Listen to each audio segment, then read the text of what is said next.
இந்த பெரம்பலூர் கலெக்டர் அவர்கள் கல்குவாரியை போய் எட்டி பார்த்துட்டு வந்துட்டாரு. உள்ள போல.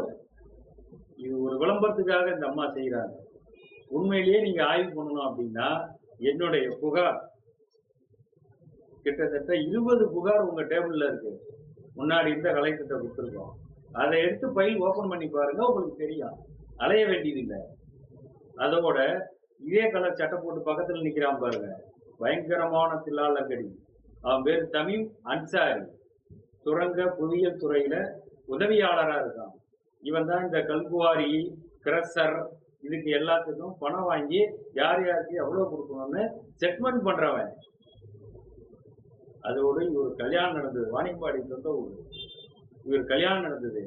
ஒவ்வொரு குவாரிக்காரங்களா கிருஷ்ணர்காரங்களா 5 சவரம் நகை கொண்டுட்டு போய் கல்யாண பரிசு கொடுத்து வந்திருக்காங்க. இவர் ரொம்ப நாளா இந்த பெரம்பலூர் மாவட்டத்துல வேலை பார்க்கிறாரு. கலெக்டர் அவர்களே, இவரை பிடிங்க. இவரை பிடிச்சிங்கன்னா முழு விவரம் கிடைக்கும். நீங்க எங்க போய் ஆய்வு பண்ணீங்க, ஆய்வுல என்ன கிடைச்சது, எவ்வளவு ஃபைன் போட்டீங்க, எவ்வளவு ஆழம் நோண்டி எடுத்திருக்காங்க, யார் குவாரியில போய் பண்ணீங்க. வடக்கு, அதாவது கல்பாடி வடக்கு பிளாக்ல உள்ள ஜனார்த்தன் குவாரி போனீங்களா நீங்க? இல்ல. ஏழுமலை முருகேசன் குவாரிக்கு போனீங்க, எட்டி பார்த்துட்டு வந்தீங்க. காங்கிரஸ் மீனவர் அணி தலைவர் ஆம்ஸ்டாங் குவாரிக்கு போனீங்களா? இல்ல. சும்மா அது போய் எட்டி பார்த்துட்டு வந்தீங்க. இதெல்லாம் வேணாமா?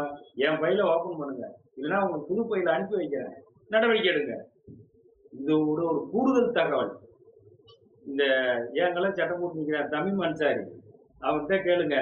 பாஸ்கர் ரெட்டி குவாரி நடத்துறாரு, அங்க போகலாமான்னு. வரவே மாட்டான்.